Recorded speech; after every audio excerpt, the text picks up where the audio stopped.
From rocky coasts, mystical and magical landscapes, to spire-filled skylines of awe, Scotland is a place where your daydreams become reality.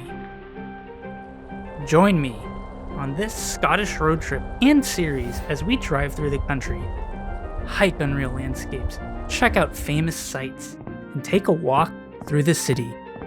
Welcome to Sgùrr's Scottish Road Trip.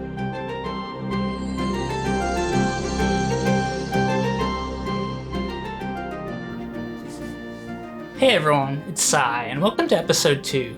Today we're on the Isle of Skye in search of some magic, mystery, and some stunning photographs. So, let's get started.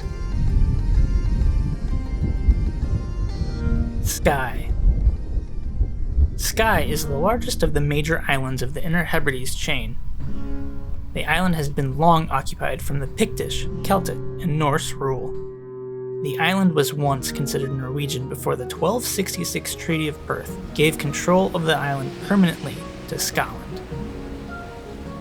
Skye is also famously known for its dramatic, irregular, and picturesque coastlines and mountainous areas. The place we're heading for a hike is called the Fairy Pools, and it's located on the southwestern end of the island, near the village of Carbost.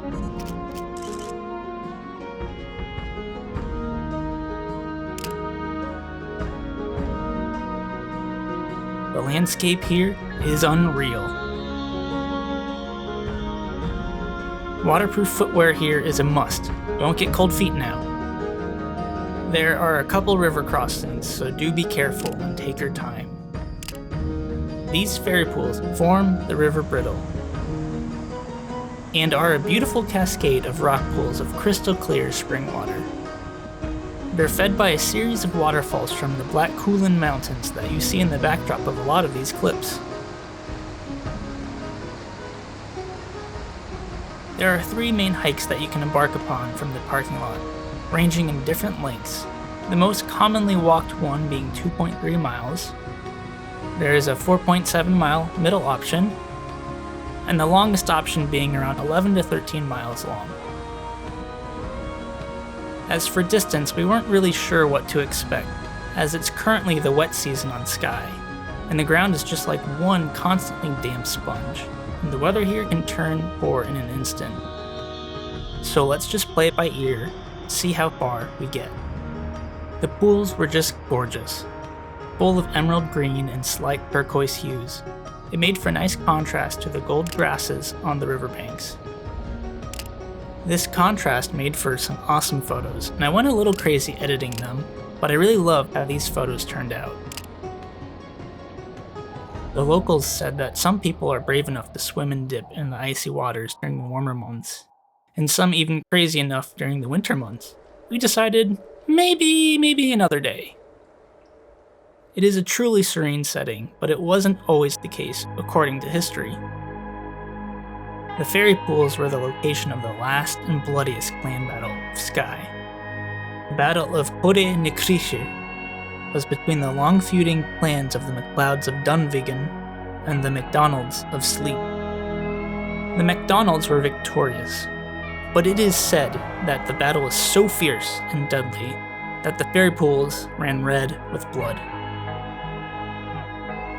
It was so bloody that the Scottish crown was horrified by the battle and intervened, and forced a truce between the feuding clans, never to fight again. On a brighter note, the sun decided to show up and be pretty, and it made for some awesome light. Even Droney Boy got to go for a fly. The central peak you see here is called... Yeah, I'm not gonna try that one.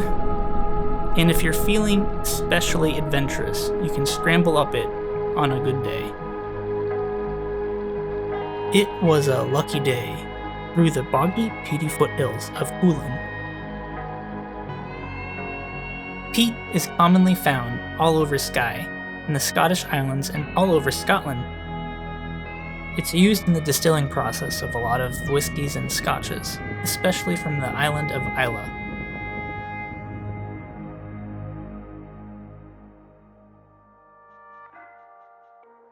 This area is a photographer's paradise, and it's easy to see why. I would love to come here in the winter and get some shots with the pools and the snow-capped mountains.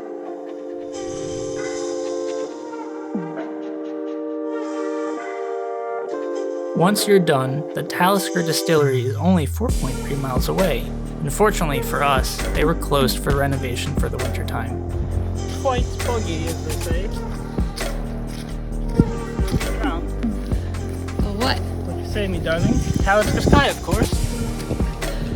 But seriously, their spirits are amazing, and we enjoyed tasting the various kinds at the local pubs.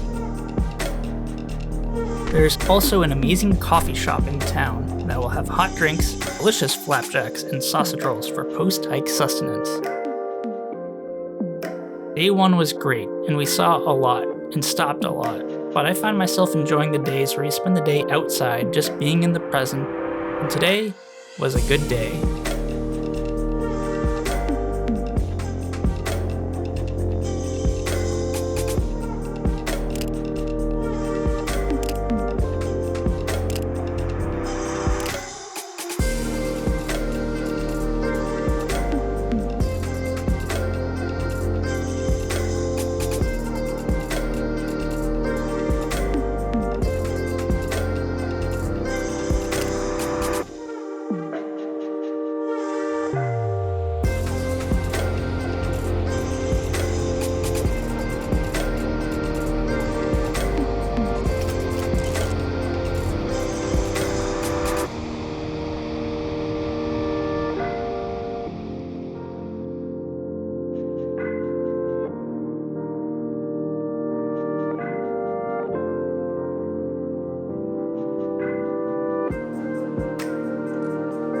That's another day in the books. Be sure to check out episode 3 where we head to the mysterious rock formations of the Quiraing. You're not going to want to miss it.